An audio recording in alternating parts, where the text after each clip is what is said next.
Magandang hapon po sa ating lahat. Ang ating pag-usapan ngayon ay si Erwin Erich Sylvester Tulfo. Ang meron sa kanya ng pag-usapan natin ay yung aking ginawa na pinalakas ko na petition na kuwaranto kung tawagin.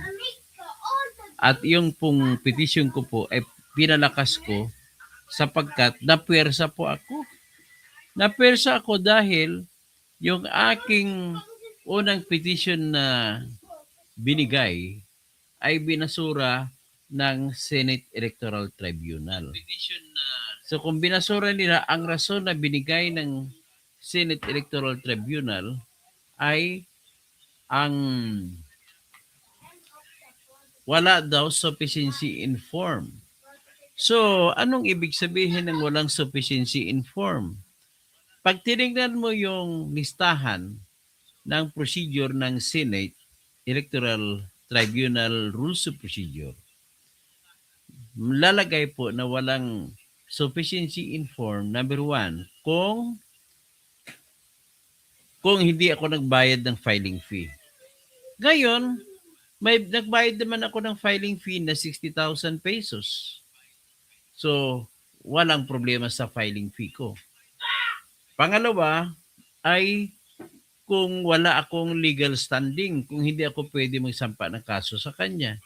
Meron naman akong karapatan magsampa sapagkat ako po ay registered voter. Sapat na po ang pagiging registered voter. At ang pinag-usapan po na kuwaranto ay ang kwalifikasyon ng isang politiko na gusto maging senador.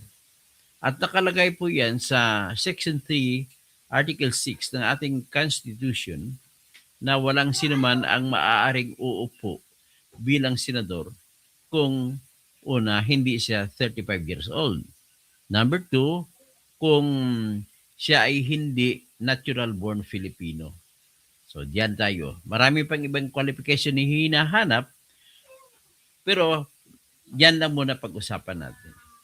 So, ngayon, pag tiningnan mo, ang aking kuwaranto, inusisa ko, nabanggit ko po ron na siya ay binigyan ng US passport, si Tulfo. So, ang US passport, nag-apply siya ng pagka-US, kumuha siya ng US passport noong 1991. Ibig sabihin, pag nag-apply po siya, ang ibig lang po sabihin nun ay talagang alam niya na bibigyan siya iniisip niya na bibigyan siya ng passport. Although ang pangalan na ginamit niya ay hindi kanya.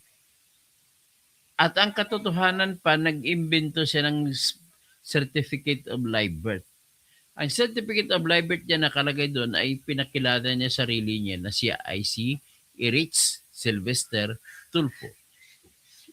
At ipinanganak noong December 30, 1965. Hi, magandang hapon po, Edgar Nacion. So, ngayon, maiba muna tayo sandali. Katanong, bakit sa dinami-dami ng pangalan na pwedeng imbentuhin, bakit ang pinangalan niya sa kanyang sarili ay in-apply niya na peking pangalan niya ay Erich Sylvester Tulfo? Ito po yung rason. Ang tatay niya po na taga Batak, Ilocos Norte ay sundalo. Napadpad yan sa Davao Oriental bilang isang Philippine Constabulary Officer at nakapag-asawa sa nanay niya na anak ng Hapon, si Miss Tisiba. So, siya naman, ang tatay naman niya, ang buong pangalan ng tatay niya ay Ramon Sylvester Tulfo. Kaya po, yun ang dahilan kung bakit pinangalan niyang sarili niya na si Erich Sylvester Tulfo. So, magandang hapon, Ernesto. Wag ngang makulit vlog, DDS ka kasi ano problema mo kung DDS ako? Masuportahan ko Duterte kaysa DDH ka, diehard Duterte haters. Kinakampihan mo mga pagnanakaw ni Bongbong Marcos. Ha? Pinagkakampihan mo yung mga kagaya kay Risa Hontiveros. Okay, tikampihan mo yung mga kumakampi kay BBM, alam na nila nagnakaw, tapos kakampihan mo. Ano ka ba? Pilipino ka ba, Ernesto? Anyway, sinasabi ko lang, Ilagay mong apelido mo para magkaalam-alaman tayo. Hindi kagaya kay Edgar Nacion, nilagay mong apelido. So dito ngayon, diretso tayo. Sa aking reklamo po, ay sinasabi na wala sa forma. Una, kung wala kong bayad sa filing fee. May bayad po ako, 60,000 pesos. Pangalawa, kung ang basihan na ginamit ko ay wala, hindi ganun. Paano ko ba kinikwento? So, kinwento ko na siya ay nag-apply ng passport sa Amerika noong 1991.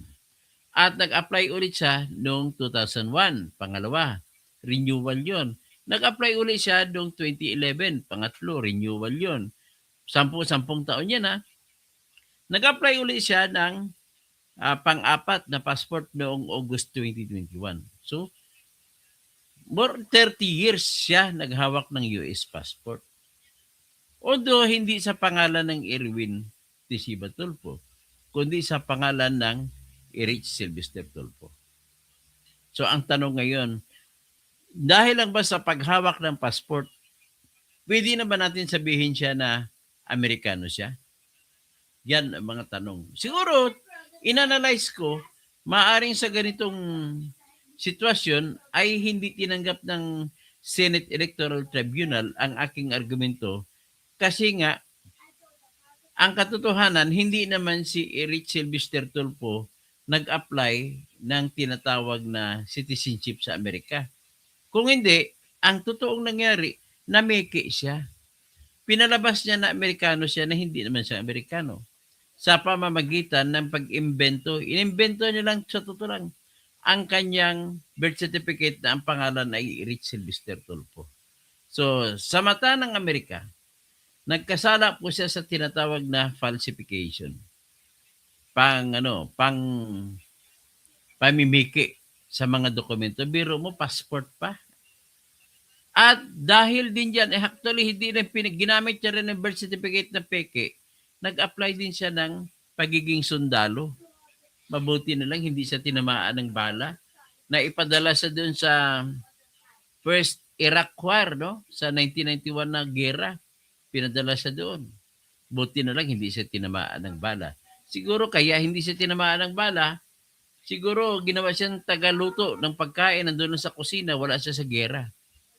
So anyway, ganon ang binanggit ko sa kanya na bilang, ang karugtong nun sinabi ko, ang mga bagay na hindi pwedeng labagin ng direkta ay hindi rin pwedeng labagin na indirectly. Yan ang sinabi ko ron. Tapos sa mga sagot ni Erwin Tulfo na sinumiti ko rin ang mga sagot niya na kung saan inamin niya na nag-apply siya ng US passport at nabigyan siya ng US passport. So nakakaiba no? Naging honest din siya namang inamin niya kasi wala, huling-huli na eh. Napilitan siya mag-amin. Ngayon, saan niya ba inamin una yan? Inamin niya nung una yan noong siya'y tinalaga ni Bongbong Marcos na DSWD Secretary. Ngayon, kung DSWD Secretary ka, ay dapat kang i-confirma ng Commission on Appointments. Ngayon, sa pag-confirma, isusumiti mo lahat ng detalye sa buhay mo pag ikaw Secretary. Pati birth certificate niya. Dayon, yun siya nagkaroon ng obligasyon na ipakita niya na siya ay dapat Pilipino kasi hindi pwede na hindi Pilipino ang magiging sekretary ng DSWD. So napilitan siya. Ang ginawa niya, noong June 27, 2022, pumunta sa US Embassy, sinuko niya ang kanyang pasaporting Amerika. Nakalagay Erich Sylvester Tulfo. At pagkatapos, nagsumite din siya ng birth certificate niya bilang ang pangalan ay Erwin Tisiba Tulfo na pinanganak sa Tacloban City. Siguro pinanganak siya doon Tacloban. Yung tatay niya noon siguro naka-assign sa Leyte bilang Philippine Constabulary Officer. So, dahil doon, kinansila ng US Embassy ang passport na nakapangalan kay Erich Sylvester Tulfo. At ayon sa interview sa kanya, binanggit niya na humingi din siya ng advice doon sa sa mga immigration officer ng USA doon sa embassy sa Manila na kung anong gagawin niya, magre-renounce na siya ng US citizenship. So sinagot siya ng immigration officer ng Amerika, sabi niya, ay hindi ka pwede mag-renounce sapagkat hindi ka naman Amerikano. Ikaw po ay Pilipino. Yan ang sagot sa kanya. Sa pinanghawakan niya yun. So, ibig sabihin, pinanghawakan niya yun at ang depensa na ngayon, oo na nagkamali ako, gumawa ako ng krimen na falsification. Pero hindi yan ibig sabihin na nawala ang pagiging Pilipino ko. Yan ang argumento niya. Hindi ako Amerikano. Ganun ang argumento niya.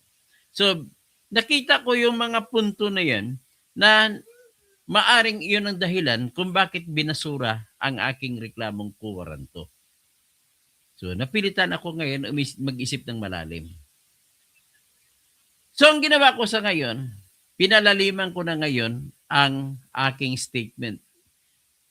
Dinugtungan ko ang aking petition for kuwaranto at dinagdagan ko ng salita na ganito.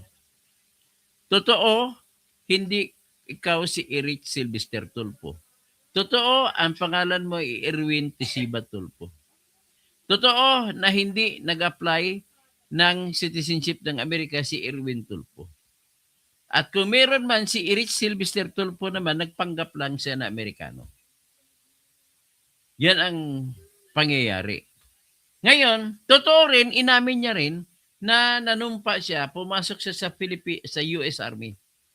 At nanumpa siya noong 1988 na ipagtanggol niya ang bandila, bansa ng United States of America. At nanumpa rin siya ng allegiance. Ang tawag yun, allegiance. Oath of allegiance of a soldier. Kasi kahit saang sundalo sa buong mundo ay mayroon talagang oath of allegiance na magiging tapat ka sa bayan na kung saan ikaw ay sundalo. So, nagano siya? Kuha siya ng panunumpa ng katapatan para sa bansa ng Amerika. So, nilagay ko na nanumpa ka, idamin mo sa pagiging sundalong Amerikano. At nag-apply ka rin ng pasaporte 4 na beses.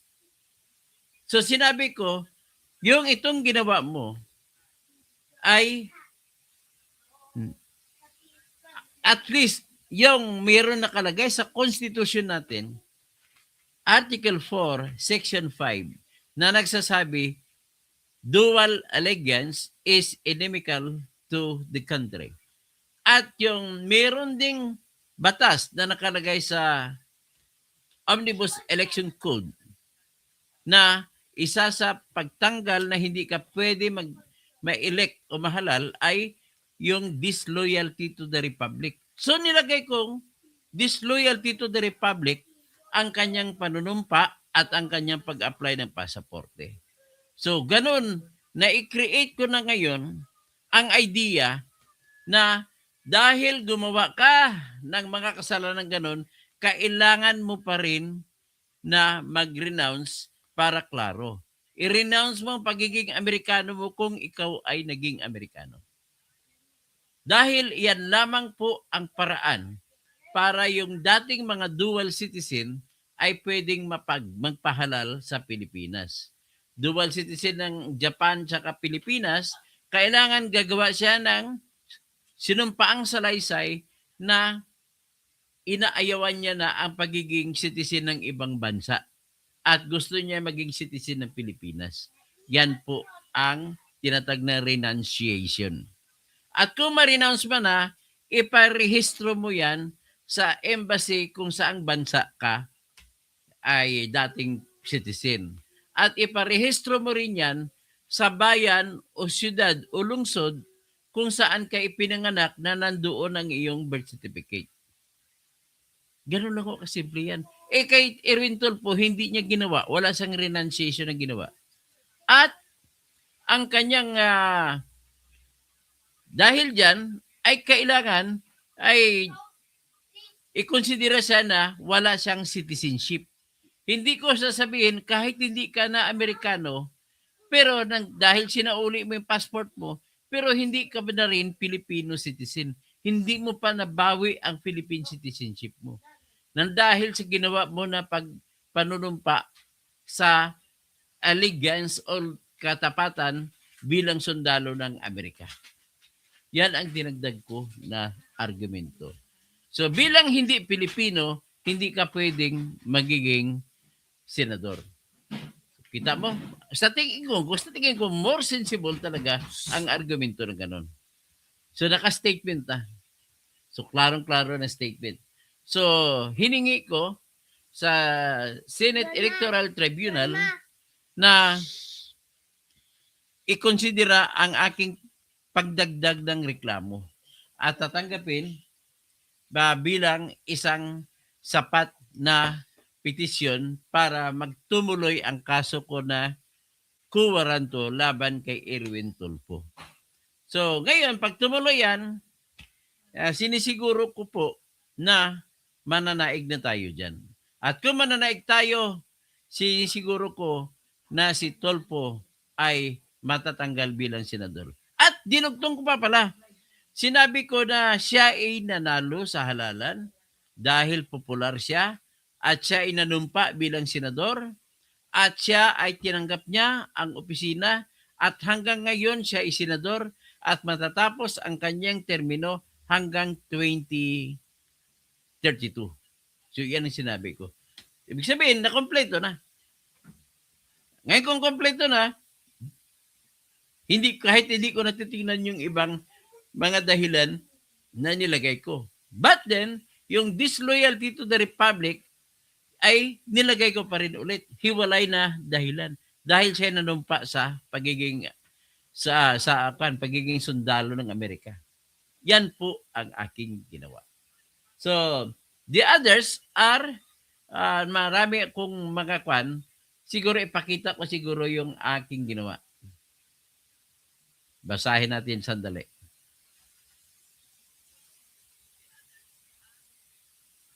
Dito po siya.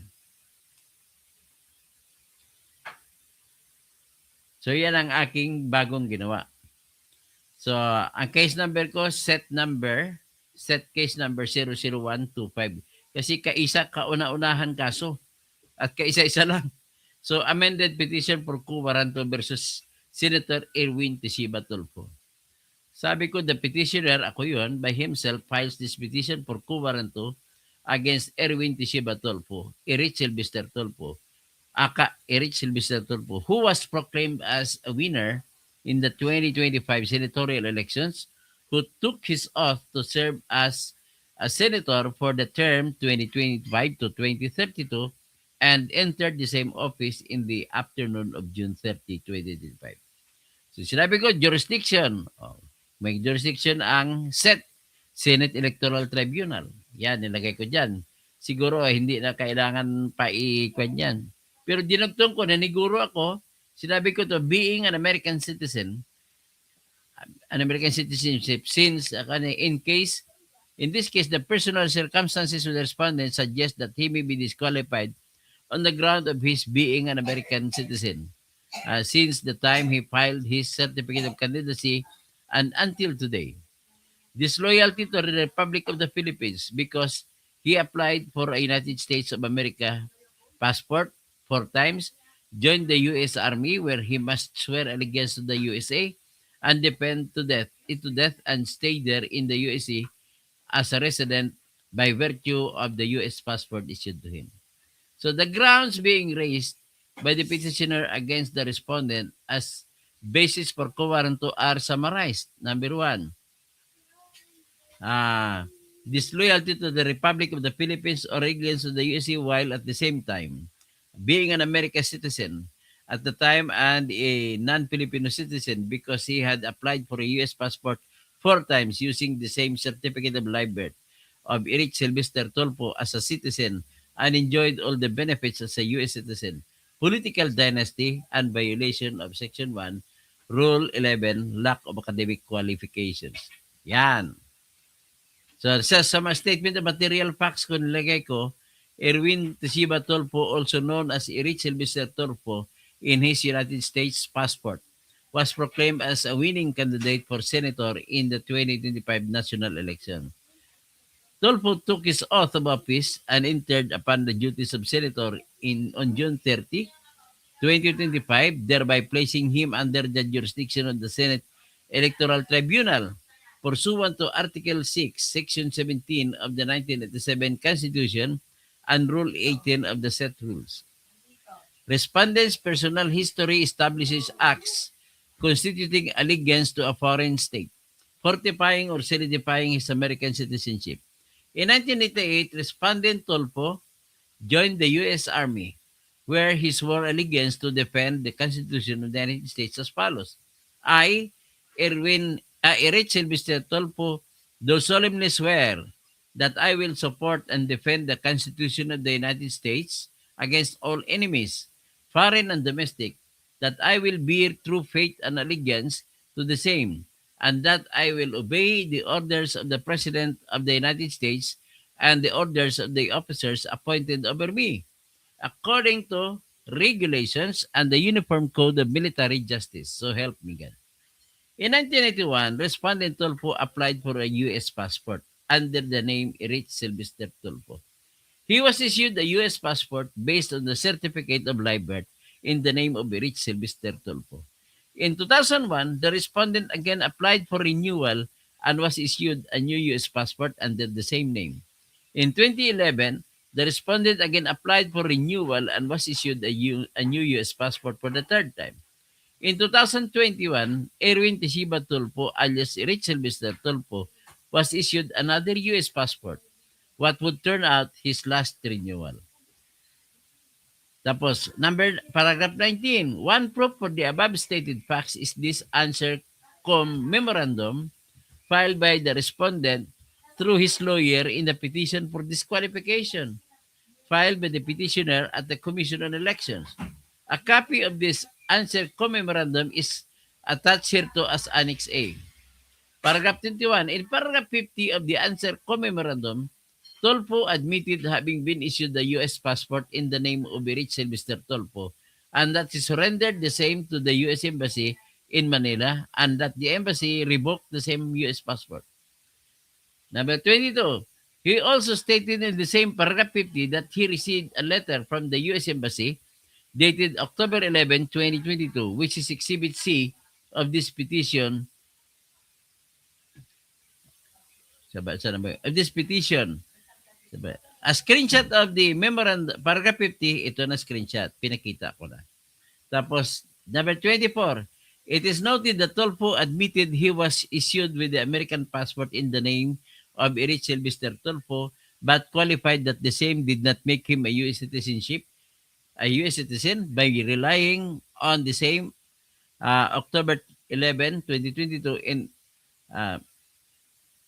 that informed him of the revocation of the U.S. passport. There is no categorical statement in this October 11, 2022 letter that declared Tolpo as a non-U.S. citizen. It merely stated that the U.S. passport was cancelled and the cancellation of passport does not mean the cancellation of the U.S. citizenship. Although the name that was used in the U.S. passport was not Erwin Teshiba Tulfo, he is still the same person who personally enjoyed the benefits and allegiance to the USA. Number 27, acquiring the U.S. citizenship can be done through illegal means that for all intents and purposes, Tolpo has been a U.S. citizen. 28, allowing Tolpo to escape and benefit from the crime of falsification is no less than the evil of rewarding his fraudulent act. Number 29, in addition, attached here to as Annex B is a copy of the receipt issued on June 27, 2022 by the U.S. Embassy in Manila, showing that respondent Tolpo surrendered the U.S. passport issued in 2021 and the same SSSID stated above. Number 30, the same receipt shows the signature of the respondent acknowledging he surrendered the same U.S. passport. Number 31, further attached here to as Annex C is a copy of the letter of the U.S. Embassy to respondent Erich Sylvester Tolpo dated October 11, 2022, where it is stated that the U.S. government authority canceled and revoked the U.S. passport in the name of Erich Sylvester Tulfo after proving that the respondent was not Erich Sylvester Tulfo but Erwin Tesiba Tulfo. Number 32, despite being an American citizen and the fact that Section 3 of Article 6 of the 1987 Constitution prohibits any person to be a senator of the Philippines unless he is a natural-born Filipino citizen. Tulfo filed his certificate of candidacy for Senator of the Republic of the Philippines. Section 3. Section 3, no person shall be a senator unless he is a natural-born citizen of the Philippines and on the day of the election is at least 35 years of age, able to read and write, a registered voter, and a resident of the Philippines for not less than 2 years immediately preceding the day of the election. Number 34, when he was proclaimed winner, he took his oath as a senator and he entered the office on June 30, 2025. He was still an American citizen because he did not execute acts renouncing American citizenship. So he did not also renounce the allegiance he swore the USA as follows. I, name, yung pagiging sundalo niya.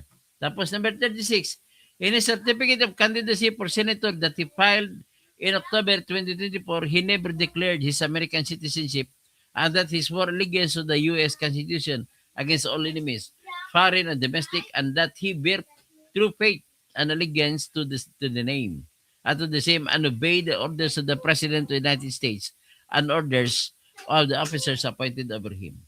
Number 37, a copy of the certificate of candidacy as faithfully downloaded from the COMELEC website is attached here to us Annex D, and the same is of judicial notice to the COMELEC, which may secondarily be taken judicial notice by the Senate Electoral Tribunal, being a part of the Senate of the Philippines.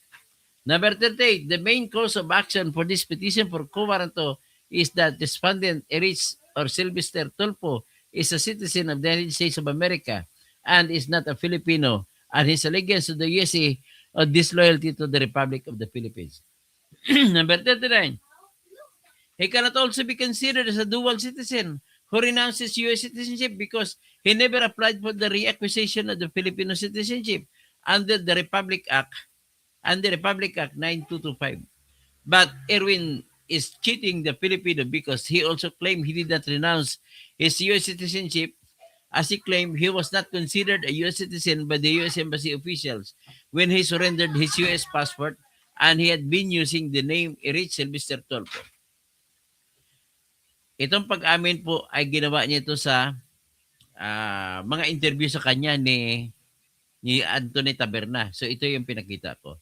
So, number 41, Erwin said he was not allowed by the officials he talked to at the U.S. Embassy to do so because he had nothing to renounce, because Erwin Tesiba Tulfo was not a U.S. citizen and it was Erich Sylvester Tulfo who was the U.S. citizen. Yan, kay ang link naman ito sa interview sa kanya kay Erwin, kay Anthony Taberna. So 42, he admitted he was holding a U.S. citizenship in the name of Erich Sylvester Tulfo and a social security identification card under the name Erich Sylvester Tulfo and a driver's license also in the same name. 43, Tulfo personally held the Erich Sylvester Tulfo passport since 1991, an admission he made because he submitted the October 11, 2022 letter of the U.S. Embassy to the confirmation of an appointment for the hearing of the confirmation of his appointment as Secretary of the Department of Social Welfare and Development. Tapos, ito naman, ang haba na sulat yan. Inamin niya rin, sinubmit niya rin na ebidensya, so wala nang problema. Inamin niya na talaga na na-issuean siya ng 4 na beses na US passport. So, in his October 11, 2022 letter, Tulfo himself acknowledged it to have received the same. It is stated in the records of the case of Erwin Erich Sylvester Tulfo with the commissioner appointments that he submitted his affidavits. Nevertheless, the petitioner moves the Senate Electoral Tribunal to subpoena the Secretariat of the Commission on Appointment to submit to the set all the records submitted by Tulfo during the hearing of his appointment as the Secretary of the SWD. The records that are being sought to be submitted are his military records of Tulfo as a member of the U.S. Army. Section 3 of Article 6 of the Constitution prohibits any person from running for senator if he is not a natural-born Filipino citizen. Because it is established that Erwin Tulfo is the same person who used the U.S. passport and the name of Rich Sylvester Tulfo, and the fact that he has not renounced his American citizenship, he is not a Filipino, at least constructively. Additionally, possession of U.S. passport and becoming a member of the U.S. Army are acts of allegiance to the United States of America, considering that he swore to the Constitution of the USA and defend the country to his death as a soldier. Any person can use any name, and the person will not lose his actual physical identity under his original name or birth name or citizenship. What is important is the fact that he has been holding a U.S. passport under the name of Erich Sylvester Tulfo. He also voluntarily told Sharon Cuneta in a television interview with him and his brothers Ramon and Rafi that he had been a member of the U.S. Army, which is a self-admission. The admission was made at this timestamp from 2018 up to 30 of the video of this Sharon Cuneta show. A copy of this video can be viewed at the link or Uniform Resource Locator. Ito na. As such, this interview of Sharon Cuneta is of judicial notice to the COMELEC for this administrative proceeding. For one to be U.S. Army member, he must either be a U.S. citizen or at least a green card holder. Of course, logic says he was a U.S. Army member using the name of Rachel Mr. Tulfo. In his defense, as he stated in his verified answer filed by him in the case, Attorney Moises Tolentino Jr. versus Erwin Tulfo, SPA case number 23001, Erwin admitted in paragraph 35 to 40 therein that he became a member of the U.S. Army. The screenshot of paragraphs 35 to 40 is yan, pag-amin.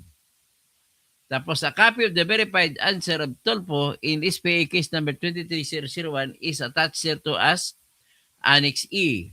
So it is noted that it is of record that he had been issued 4 U.S. passports that he had used personally in 30 years, presenting his very own person as a U.S. citizen, that he had served in the U.S. Army since 1988, where he swore allegiance that is forbidden by Section 5 of Article 4 of the Constitution, which means he at least lost his Filipino citizenship. He may have not acquired a U.S. citizenship because he did it in unprescribed and unauthorized or criminal ways. Tulfo, nevertheless, lost his Filipino citizenship in doing these acts of treachery and betrayal against the Philippines. At least Tulfo must perform an act to perfect or reacquire his Filipino citizenship by means of executing a sworn statement renouncing the U.S. citizenship that he acquired by means of illegal means and by swearing allegiance to the U.S. flag and Constitution when he joined the U.S. Army. So, Article 4 of the 1987 Constitution states, yan. So, natural-born citizens are those who are citizens from birth without having to perform any act. Pero dito, kasi mag-perform siya para matanggal, dapat hindi pa siya Filipino citizen. So, yung iba, taken together, sabi ko, the ultimate facts above constitute the fact that Tulfo is still a U.S. citizen or deemed to have lost Filipino who may not be a U.S. citizen because of the fraud in acquiring the same U.S. citizenship. But he needed to perform an act to reacquire Filipino citizenship or act of disloyalty to the Republic of the Philippines, or Tulfo lost his Filipino citizenship. He is still unlawfully occupying the office of the senator until this writing, and he must be removed at the earliest possible time because he cannot stay in the same office even a minute or second more. Again, Section 3 of Article 6 of the 1987 Constitution is very jealous, and it must not be allowed that right now. Allowing Tulfo to sit means illegal funds are going to his salaries, maintenance, operating, and other expenses in the legislative pork barrels that easily goes to high as billions. The former 18 soldiers have exposed that they have luggage of money to Tulfo when he was a congressman and after he was elected senator. So, yan po. Ang iba, political dynasty dahil nga kapatid niya ay senador. Ang iba ay kakulangan ng kanyang utak, hindi siya nag-aral pag-abogado, kaya hindi siya marunong gumawa ng tamang batas. Yan po ang ating basihan. So ladies and gentlemen, I do believe not eksakto ng ating reklamo laban sa kanya. So ito na lang at maraming salamat po sa inyo, no? At mag-ano na lang ako, magtatawag na lang ako shout out. So si Ernesto, ano, huwag ka makulit na vlog, DDS ka kasi. Ano problema mo? Kung DDS ako. Toto Kausing, please naawa ka Tulpo. Toto Kausing, please tuliin mo si Erwin Tulpo. Grabe na mga comment ninyo. Kay Kumaro, congrats po. Honda Vega, Toto Kausing, please maawa ka. Kausing, pangit naman. Sabihin mo pa ko, kumukalbo ako, magpa-hair follicle test ako. Di ibig sabihin, Honda Vega, piloso po yung ginasabi mo. Kay Kumaro, Jerome Milabaho, dapat lang US citizen kasi i-reach. Marilyn Bondok, gandang hapon po Dok Toto. So Marlene Sweetos, magandang hapon po, sabi naman Galaxy. So si Ontar Hage JW, mga multi-citizens, makabayan na lingkod bayan. Ontar Hage, magpakita po ng mga resibo ng katotohanan. Nga resibo na nga eh. Kaso na ngayon eh. Marisa, ilaban mo sir para mabawasan ang magna sa silado. Magna nakaw. So, Dod Zabad. Kayang Ben ni Erwin Rizal Biser Tolpo. So, Marcel Sileri, watching from KSA. Romel Bingson, Naimbag Amalim, Tirador, Dr. Toto, laban lang para sa katotohanan. Tisoy, Manako, mayabang kasi yan. Daybot, galingan mo po Toto, diyan ka matatalo kay Erwin ngayon. Yakang-yaka, event yan ni Erwin Tolpo. Tapos pag nanalo ka dyan, believe na talaga ako sa iyo. Ay, magdasal tayo. Kasi ang kalaban natin may bendalo eh. Paalala lang, mahirap kalaban ang mga nasa pwesto. Natural lang yan po. Kung hindi naman tayo lalaban, ano magawa sa Pilipinas? Di ba? Wala na. Wala nang lumalaban eh. Geli Ramirez, gandang hapon po ka, Toto. Darlene Narvino, ang galing mo, Tony. Toto, ang galing mo at salamat. Nagising ka na sa katotohanan. Go, go, go. Bakit? Totoo naman ako since the beginning eh. Hanggang dyan na lang muna at maraming salamat po. Paki-like po. At para marami tayong pag sunod na vlog ko ay ma-notify kayo. Paki-like nyo lang po. Maraming salamat po.